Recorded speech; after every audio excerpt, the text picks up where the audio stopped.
Benvenuti, benvenute, ben ritrovati cari amici della Tenda TV e di Radio Palazzo Carli.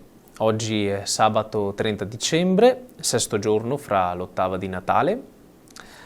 La liturgia ci propone ancora oggi una bellissima figura femminile stavolta, Anna, in continuità con quanto ascoltato ieri. Ecco, sentiremo appunto che il Vangelo non è altro che la continuazione del Vangelo di ieri.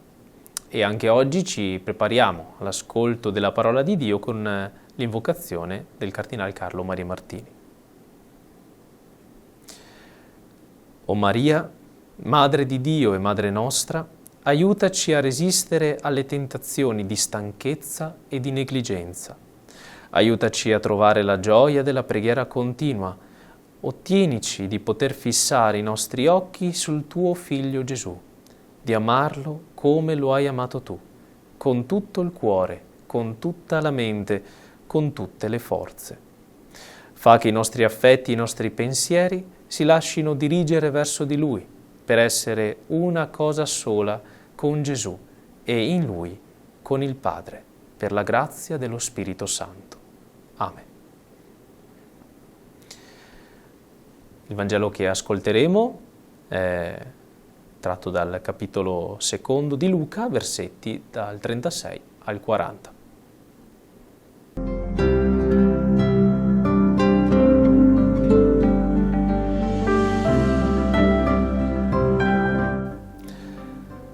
Maria e Giuseppe portarono il bambino a Gerusalemme per presentarlo al Signore.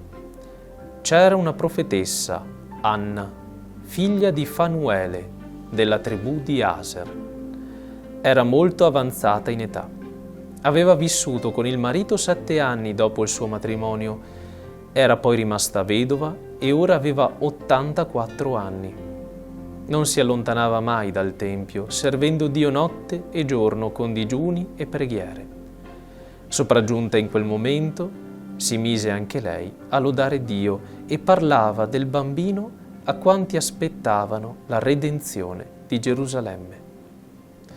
Quando ebbero adempiuto ogni cosa secondo la legge del Signore, fecero ritorno in Galilea, alla loro città di Nazaret.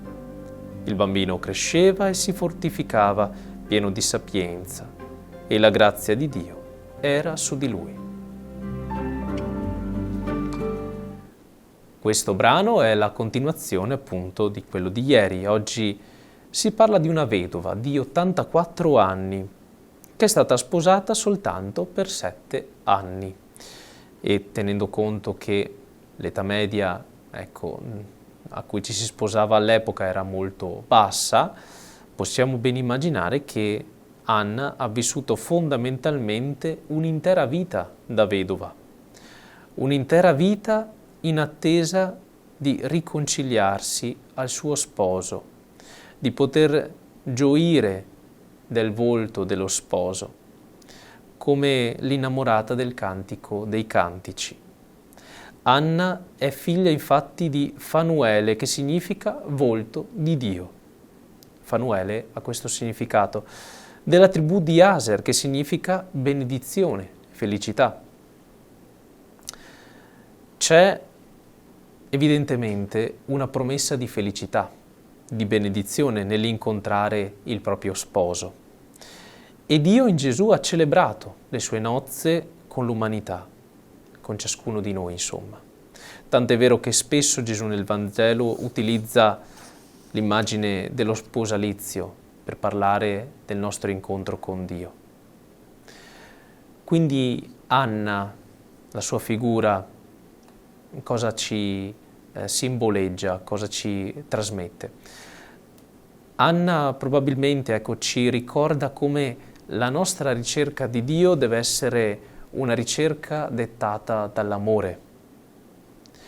E tale ricerca si conclude sempre con una sorprendente scoperta.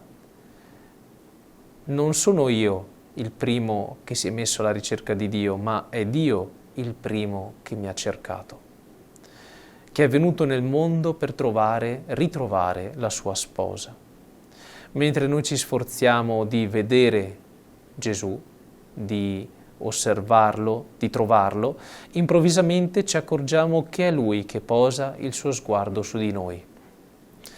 È un'esperienza che accade spesso nel Vangelo.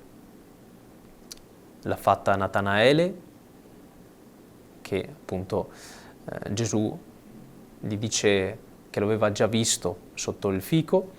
A Zaccheo è successo quando appunto Gesù gli chiede di scendere dall'albero, a Matteo pure, e forse a ciascuno di noi. L'anno nuovo sarà davvero nuovo se lo affideremo quindi a questo sguardo del Signore posato su di noi e anche alla volontà del Padre, ed è questo l'augurio che rivolgiamo a tutti voi ascoltatori, di poter ringraziare il Signore per quanto ci ha donato e di poter avere occhi nei prossimi 12 mesi per continuare a gioire come Anna della presenza a volte piccola e nascosta, ma sicuramente significativa di Gesù nelle nostre vite. A tal proposito concludiamo con il testo del Te Deum, l'inno che molti di noi canteranno domani.